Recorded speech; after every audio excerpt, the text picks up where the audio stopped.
આકાશવાણી ભુજ સમાચાર શીતલ વૈષ્ણવ વાંચે છે। નમસ્કાર। દિલ્હીમાં લાલ કિલ્લા નજીક કાર વિસ્ફોટમાં 8 લોકો માર્યા ગયા છે। ગૃહમંત્રી અમિત શાહે કહ્યું કે તપાસકર્તાઓ ધમાકાની તપાસમાં તમામ વિકલ્પોને ધ્યાનમાં લઈ રહ્યા છે। ગઈકાલે સાંજે લગભગ 7 વાગે ટ્રાફિક સિગ્નલ પાસે એક i20 કારમાં આ ધમાકો થયો હતો।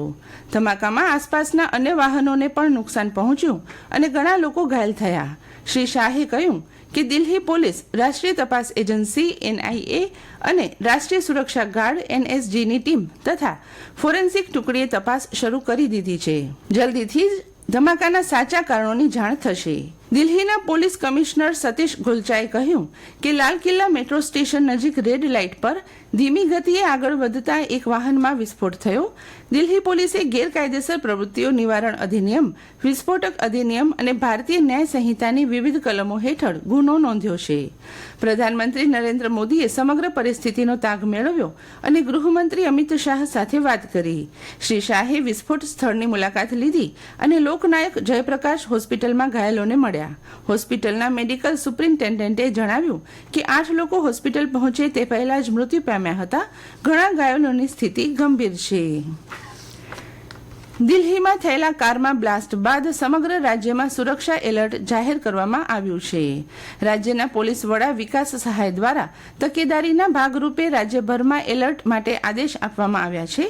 આના પગલે સરહદી કચ્છ જિલ્લામાં પણ પોલીસ વિભાગ દ્વારા સઘન તપાસ અને પેટ્રોલિંગ હાથ ધરવામાં આવ્યું છે। પૂર્વ અને પશ્ચિમ કચ્છના આવેલા તમામ પોલીસ મથકોની એન્ટ્રી અને એક્ઝિટ પોઈન્ટ્સ પર વાહનોની તપાસ ચાલી રહી છે। પોલીસ વિભાગના ઉચ્ચ અધિકારીઓની સૂચનાથી જાહેર સ્થળો અને મુખ્ય માર્ગો પર રાત્રિ પેટ્રોલિંગ પણ સઘન બનાવવામાં આવ્યું છે।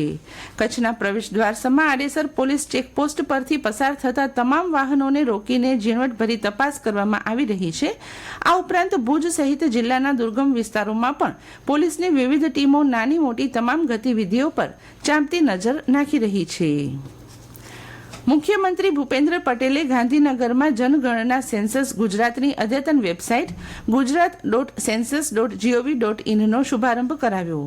આ પ્રસંગે તેમણે કહ્યું, દેશમાં આ વખતે આગામી જનગણના 2027 અંતર્ગત પહેલીવાર મોબાઈલ એપ્લિકેશન દ્વારા ડિજિટલ રીતે હાથ ધરાઈ રહી છે।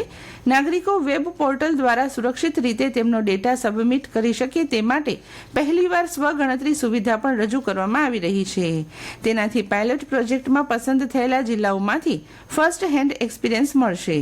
રાજ્યના જનગણના નિયામક સુજલ મયાત્રાએ આગામી 2027ની જનગણના માટે અભ્યાસ કર્યો અને વિવિધ મોબાઈલ એપ્લિકેશનનું પરીક્ષણ કરાયું। કેન્દ્રીય સહકાર મંત્રી અમિત શાહે કહ્યું, ભારતીય ખેડૂત ખાતર સહકારી સંસ્થા ઇફકો 93 લાખ ટન યુરિયા અને DAPનું ઉત્પાદન કરીને દેશની હરિયાળી ક્રાંતિનો આધારસ્તંભ બન્યું છે। ગઈકાલે નવી દિલ્હીમાં શહેરી સહકારી ધિરાણ ક્ષેત્ર પર આંતરરાષ્ટ્રીય પરિષદ સહકારી કુંભ 2025નું ઉદ્ઘાટન કરતા શ્રી શાહે અમૂલ અને ઇફકોને આંતરરાષ્ટ્રીય સહકારી જોડાણ વૈશ્વિક ક્રમાંકમાં ટોચની 2 સંસ્થાઓ બનવા બદલ અભિનંદન પાઠવ્યા હતા। ગાંધીનગરમાં કેબિનેટ મંત્રી કુંવરજી બાવળિયાની ઉપસ્થિતિમાં 6 ઉદ્યોગોએ કૌશલ્યા ધી સ્કિલ યુનિવર્સિટી સાથે સમજૂતી કરાર MOU કર્યા। પોતાના ઉદ્યોગ એકમો ખાતે નવા તાલીમ કાર્યક્રમ શરૂ કરવા આ કરાર થયા છે। ઉપરાંત આ યુનિવર્સિટી અને ઉદ્યોગ ગૃહની ભાગીદારીથી યુનિવર્સિટીના શીલજ પરિસર ખાતે બદલાતી ટેકનોલોજીને અનુરૂપ નવા અભ્યાસક્રમ શરૂ કરવા પણ 6 ઉદ્યોગોએ ઇરાદાપત્ર પર હસ્તાક્ષર કર્યા। જિલ્લામાં ઠંડીએ મોડી પણ મક્કમ પકડ જમાવી છે। છેલ્લા કેટલાક દિવસોથી વાતાવરણમાં ઠંડકનો અનુભવ થઈ રહ્યો છે। રાજ્યમાં નલિયા અને ગાંધીનગર સૌથી ઠંડા સ્થળો તરીકે નોંધાયા છે, જ્યાં તાપમાન 14 ડિગ્રી સેલ્સિયસ રહ્યું છે। જિલ્લા મથક ભુજમાં પણ ઠંડીનો પારો નીચે ગગડીને 17.8 ડિગ્રીએ પહોંચતા શહેરીજનોએ ઠંડીનો ચમકારો અનુભવ્યો હતો। તો અંજાર ગાંધીધામમાં લઘુત્તમ પારો 15 ડિગ્રી તેમજ કંડલા પોર્ટમાં 18.2 ડિગ્રી તાપમાન નોંધાયું હતું। આગામી સપ્તાહે ઠંડી નું પ્રમાણ વધે તેવી આગાહી પણ હવામાન વિભાગ દ્વારા કરવામાં આવી છે।